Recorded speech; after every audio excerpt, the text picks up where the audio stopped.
St. Joseph's College defeated Suffolk University today by a score of 79-55. We're joined by sophomores James Philbrook and Matthew Medeiros. Guys, either one of you can answer this, or both. What seemed to work for you guys today against a team that on paper at least has a height advantage, kind of a physical group? Tell us what worked in this victory. I think when the team has a lot of big guys, usually our big guys are more athletic than them. So as you can tell, we had a lot of fast break points tonight because our guys run the floor. And what that in turns to, when they try to stop the fast break, their guards have to collapse, and that gets shooters like Petsy and me and all them. That's how we get the buckets. But it's all the big guys that you got to give them props to run the floor. So yeah, and then defensively, that was an emphasis trying to stop those big guys. We were working on practice that day that we had, and 3 quarters, and try and get it kicked back out and take contested shots, jump shots. That certainly worked today. You guys held their top scorer, junior Matt Bajanovic, to 13 points, well below his season average. He's certainly one of the best big men in the conference, so that was a key for you guys today. Now defensively, yourself, James, Clark, Jobin, you guys did a great job. What kind of things were you working on there? What worked against these big guys?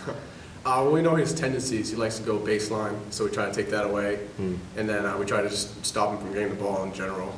And same with the other guy. They do a nice screen low, down low. So we really just took that away from them, got him frustrated, and he really just never got in the rhythm.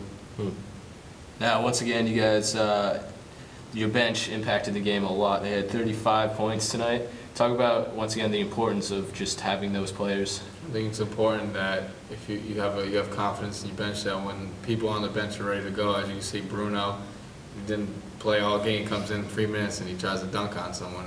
If he didn't get fouled, he would have. I mean, it's all credit to them that they've been staying focused and ready and not just pull themselves out of the game just because they're on the bench and stuff. So I think that's important. Of course, both you guys come off the bench. You serve some valuable minutes. Tonight, Matt, you had 14 points, second highest total in the game, off of 4 for 7 from downtown. You've been dialing it in pretty good lately. How, what's going on with you, like mentally and a confidence thing? I've never had. I mean, there's been games this year where it's been tough shooting, but that's the thing about basketball. You just gotta keep shooting, and I'm not worried about it. If I miss it, I think I'm gonna make the next one. So that's all you gotta think about. Good. Because it's just a mind game. Obviously, really key. Yeah. Now, a game-changing latter half of the first period. The Monks outscored the Rams by a 17-1 margin in the final 7.5 minutes of the first half, going into halftime. We mentioned that to you guys before we started this interview, and you were surprised to learn that. That was the game-changing stretch right there. It seemed like you guys couldn't miss. Was there anything that, that stood out during that time to carry that lead into halftime? I mean, there was a stretch. He was playing great defense on that kid. I mean, I think all the credit goes to them, and I mean, the guards helped, but last game they held him to 6 points, this time we had 13. But that stretch, we were rebounding, finish off plays on defense, and then he's running the floor, the other bigs run the floor, and Petsy got easy shots, I got easy shots, so I think that's all credit to that 17-1 run and changing the game.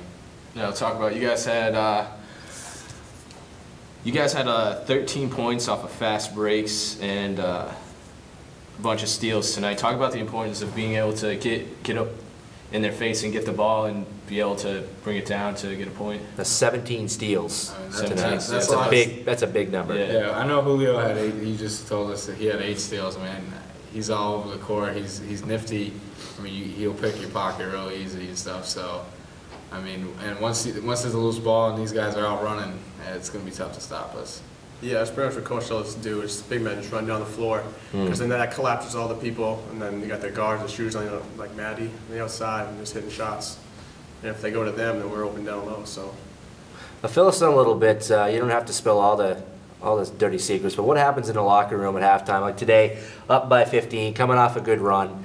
What kind of things is Coach Santacola and his staff telling you guys to do? For instance, like today. I mean, he came in. He was just how we started off. I mean, as you can say, that kid got real easy buckets and stuff, and he was just upset about that. But I think that's the right way to do it, because you don't want to come in and then punching back in the next half, and because we knew the game wasn't over. Right. But I think we had a good 4 or 8 minutes right off the beginning, and that just put them right out of the game. And that's how we won, essentially. Yeah. Yeah. So you guys have Anna Maria at home on Monday, a team that I don't know that our program has ever played before. It's a new member of the conference. How do you guys go into that, having not played them, don't really have much on them other than scouting? Coach will come up with a game plan. Him and the coaching staff do a great job filling us in on what we need to know about that team. I know Will, who's our RA, he was watching the game the other night when they were playing Johnson Will, so I know we're going to have a good game plan, and we're just going to do the same thing we do every night. Just do what we do. Yeah. Right? All right, so an important conference stretch here. Good game today, guys. Thank you. Thanks. And good luck the rest of the way. We'll see you guys on Monday. All right. That was good. Thanks.